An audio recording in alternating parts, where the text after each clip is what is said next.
በት በፍጥነት መጓዝ ለምትፈልጉ በፍጥነት እዚህ ቦታ ላይ መድረስ ለምትፈልጉ ሰዎች ግን ሶስተኛ ኦፕሽን አለ። እሱም በፋስት ትራክ መሄድ ነው። በፋስት ትራክ መሄድ ቅድም እንደነገርኳችሁ አንደኛ ራይት ኤዱኬሽን ማግኘት ነው።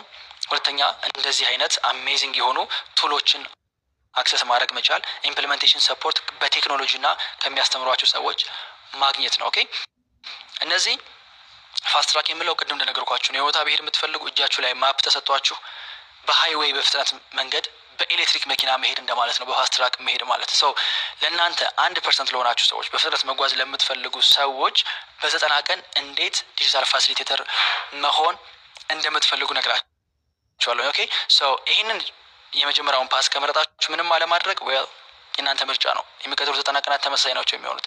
በራሳችሁ መሄድ የምትፈልጉ ሰዎች ጉድ ላክ። ግን አጌን እንዳልኳችሁ ነው ስታክ አድርጎ የመቅረት ፕሮባቢሊቲያችሁ በጣም ከፍተኛ ነው የሚሆነው። ሶስተኛውን ፓስ በፋስት ትራክ መሄድ ለምትፈልጉ ሰዎች ግን እኔና ቲሞቼ እንዴት ልንረዳችሁ እንደምንችል ልንገራችሁ። አሁን ኢንትሮዲውስ የማደርጋላችሁ ይሄንን የፋስት ትራክ የ90 ቀን ፋስት ትራክ ፕሮግራም ይሆናል። ይሄ 90 ቀን ፋስት ትራክ ምንድነው ዮናስ በእጁ ያዘው ፕሪንት የተደረገ ነገር እያላችሁ ከሆነ እሱም እንደሆነ ከመናገሬ በፊት አንድ ነገር ልንገራችሁ። እኔ የማውቀው ነገር ሼር ማድረግ እወዳለሁ።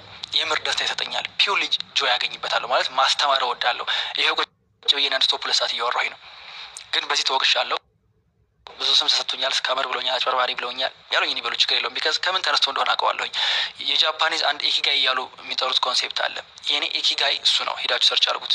ፓሽናችሁ መስራት የምትወዱት የሚከፈላችሁ እንደማለት ነው። ኦኬ ሰው እኛ ሀገር ግን ኮመን ነገር ስላልነበረ ሰዎች በጣም አክሴፕት ለማድረግ ጊዜ ወስደባቸው ነበረ። ኤንድ እኔ በእነዚህ ነገሮች ዲስአፖይንት ዱኛ አላውቅም። ሰው ስላስተማርኩኝ የፈለገ ነገር ቢናገረኝ እኔ ፓሽኔ ነው፣ ደስ ብሎኝ የማደርገው ነገር ነው። ዋናው ጉዳይ የማስተምራቸው ሰዎች የወሰዱትን ነገር ወስደው ተጠቅመውበታል የሚለው ነገር ላይ ነው